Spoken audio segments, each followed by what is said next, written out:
Dewi Prabaning Basanta. Sinela sinaring lan saha tatit sesautan yayah kilating Manglundramati.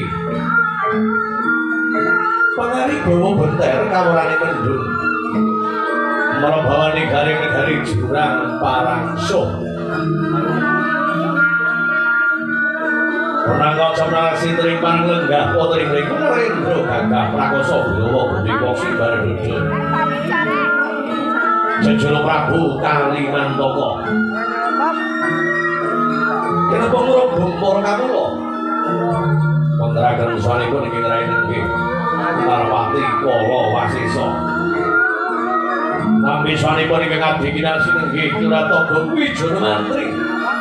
Ya sang Bangantaka iki ngangket-angketen Wirah Sarawita.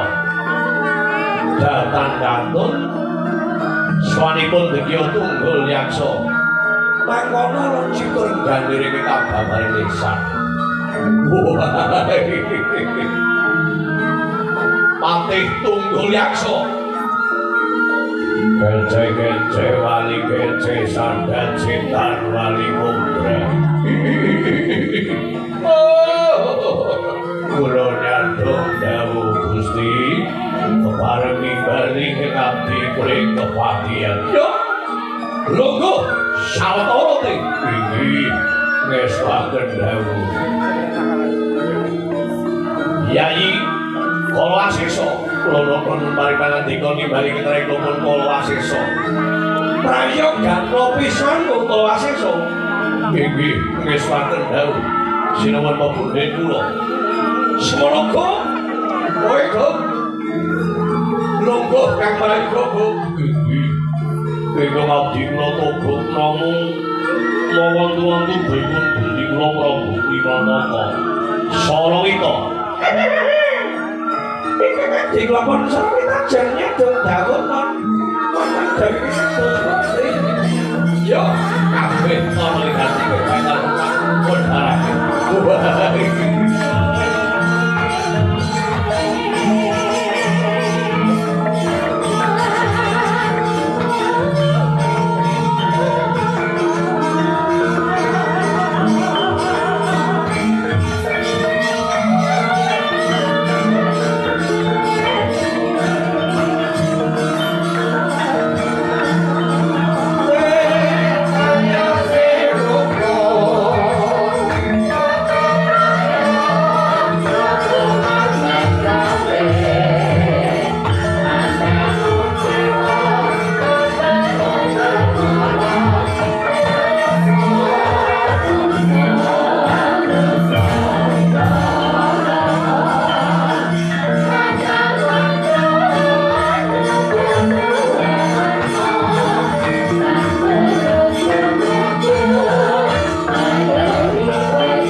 pinarati kendra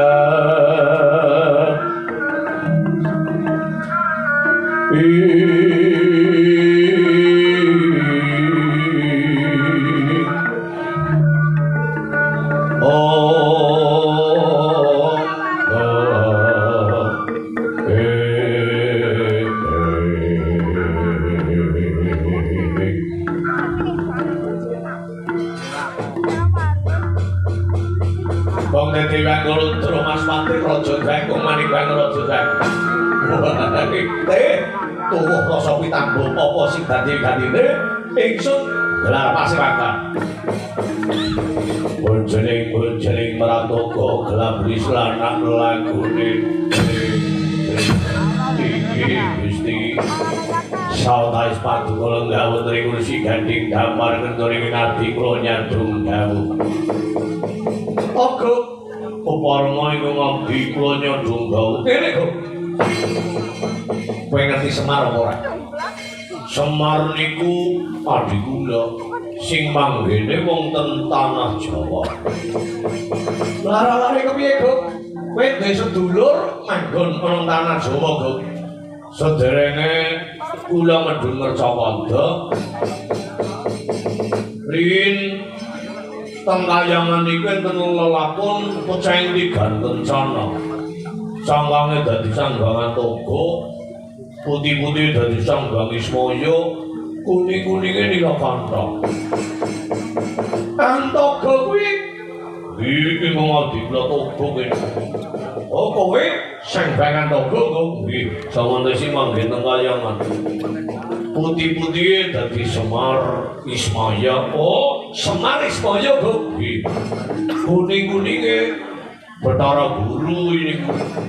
Dan ing Sarawita ning ta petarangan keperki bapak oh kamu sepiye teman karo Ipek ya ta iya lho kowe apa ora mlebu cerita lho sing mlebu dongeng lha wonten sesambetan menapa kalian Semar ini kok negara itu taman Pak Gebluk marang sandang uga katemben ingsun gungune terus nampa wanita dewa Guk negara iki iso tata titi tentrem mari pawujinane yen diruat dening Kaki Semar sing manggon ana tanah Jawa kuwi lho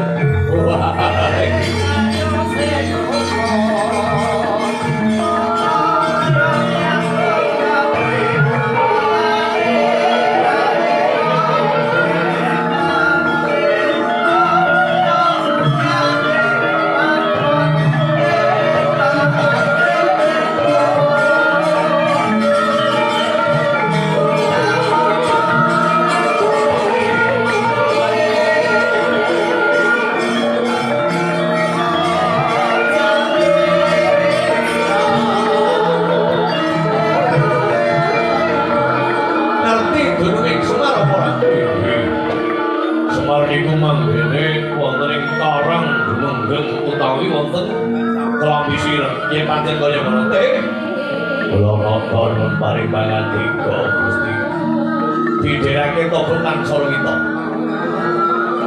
aja nganti kataron dene gawe Boyong Semar ana negara sabrang teh kanggo srana ngluwat pagebluke negara pipingi bondo donya Mas Picis Raja Brana kanggo srana mulyake marang Semar iki yen kados katen kemarin pamit padhal wasiat ayuga derek Gusti padha sing ati-ati